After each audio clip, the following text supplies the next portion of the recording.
Belum usai pembicaraan terkait Gatot Nurmantio, kini muncullah Natalius Pigai, orang Papua yang mencoba menyulut kebencian atas dasar isu SARA.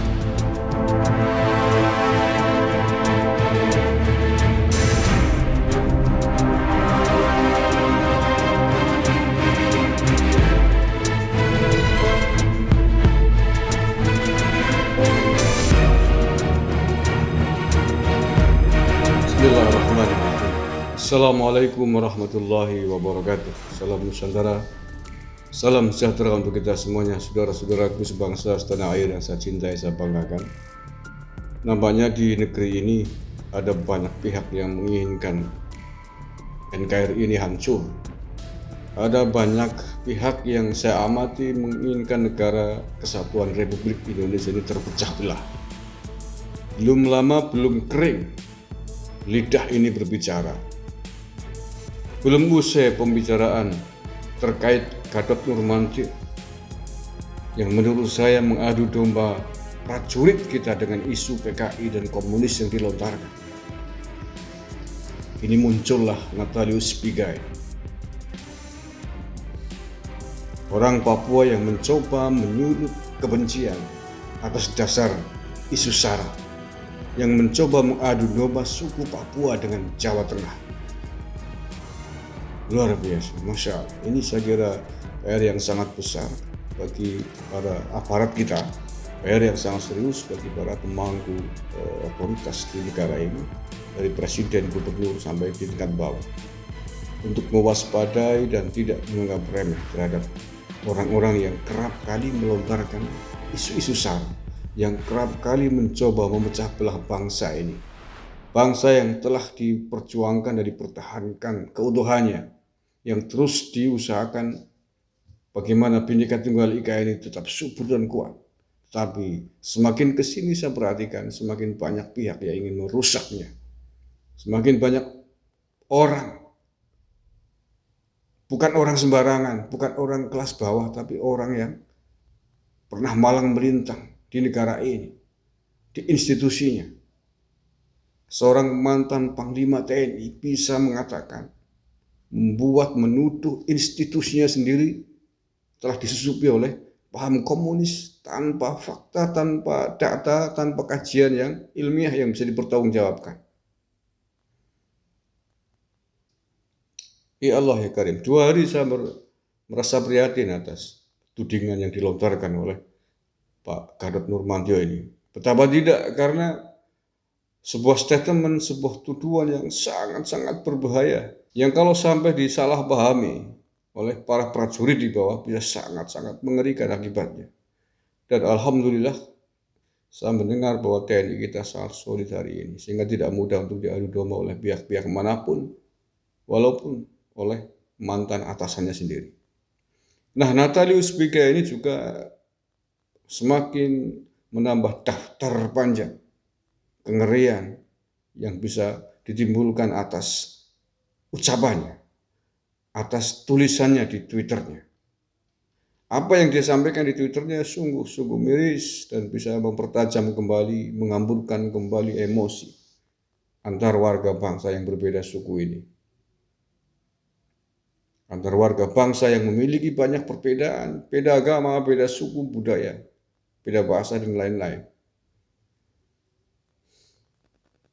Kalau ada ketidaksepahaman, berbeda pendapat terkait kebijakan bangsa dan negara ini, saya kira wajar ya, karena beda orang, beda kepala ya, beda kepala, beda isi, beda konsep, beda pemahaman, itu wajar. Tapi kalau kemudian perbedaan itu dihembuskan, diluapkan secara membabi buta, yang akibatnya bisa sangat frontal, bisa sangat mengerikan, bisa menimbulkan negara ini pecah belah, ini yang menurut saya tidak wajar gitu. Dan itu disampaikan oleh orang-orang yang punya pejabat, pernah punya jabatan penting di negara ini gitu. Kalau yang melontarkan jabatan itu orang-orang yang tidak terdidik masih bisa dipahami, karena tidak nalar gitu ya, tidak bisa memprediksikan akibatnya. Tapi kalau ini disampaikan oleh orang-orang yang pernah punya jabatan tinggi di negara ini sangat tidak bisa dipahami menurut saya. Kalau mereka, apakah mereka tidak paham akan akibatnya itu? Kalau tidak paham, tidak sadar akan dampak dan akibatnya, menurut saya tidak mungkin. Bagaimana mungkin mantan Panglima TNI, bagaimana mungkin mantan anggota Komnas HAM tidak bisa memprediksi, memperkirakan apa yang diucapkan, dampaknya. Nah kalau begitu lalu apa yang mendasari ucapan dan perilaku seperti itu? Maka menurut saya kemungkinannya adalah sengaja. Sengaja ingin membuat huru-hara, sengaja ingin membuat gaduh, sengaja ingin membuat negara ini tidak beres, sengaja ingin membuat negara ini kacau, terpecah belah. Saya kira itu persoalannya. Oleh karena itulah sekali lagi maka solusinya adalah kewaspadaan level tinggi bagi para pejabat kita di semua lininya. Nah terkait dengan Natalius Pigai, ini mengapa saya katakan dia juga sangat berbahaya bagi keutuhan negara ini. Di Twitternya ini ya saya baca nih.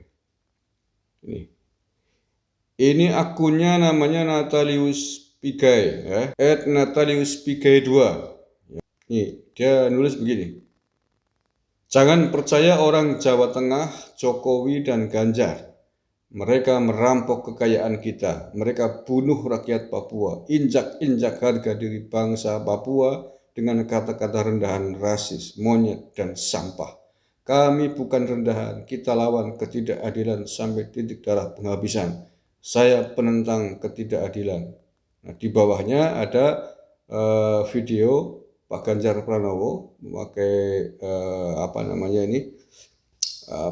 topi khas Papua lah ya, sedang makan di warung bersama dengan siapa saya nggak hafal nih, tapi orang Papua ya. Ini ditweetkan hari ini tanggal 1 Oktober 2021 jam 16.43. Nah, ini banyak sekali mendapatkan reaksi dan kecaman. Dan menurut saya ini sudah terang-terangan rasis, terang-terangan memicu kebencian antar suku dan tidak boleh dibiarkan saya kira. Saya tidak tahu apakah ini Natalius Pigai sungguhan atau mencari nama Natalius Pigai, tapi untuk memastikannya saya kira Natalius Pigai ini yang perlu diurus oleh aparat kita untuk diklarifikasi, dimintai konfirmasi, tabayun, klarifikasi benar apa tidak. Oke, ya Allah ya Karim. Orang kepada nggak bersyukur ya di negara ini, nggak pada bersyukur. Mengapa sih kepengen ribut gitu? Hidup damai itu luar biasa. Banyak negara yang merindukan perdamaian, kerukunan di antara warganya. Tapi kita di Indonesia ini yang sudah diwarnai dengan kerukunan sekian puluh tahun, mau dipecah belah. Ada banyak pihak-pihak yang ingin berusaha memecahnya, membuat kisruh ini. Menurut saya tidak bolehlah terus-terusan untuk dibiarkan Pak Polisi. Semua harus mintai pertanggungjawaban. Saya kira mencegah itu lebih baik daripada mengobati. Oke, itu saja. Saya kira saya tidak akan panjang lebar. Intinya saya ingin aparat keamanan kita baik TNI, Polri bisa sedikit menaikkan personel dan ketegasannya untuk menghadapi orang-orang yang sengaja ingin memecah belah bangsa dan negara yang kita cintai ini. Terima kasih. Kurang lebihnya mohon maaf. Wallahul muwaffiq ila aqwamit thoriq. Assalamualaikum warahmatullahi wabarakatuh. NKRI harga mati.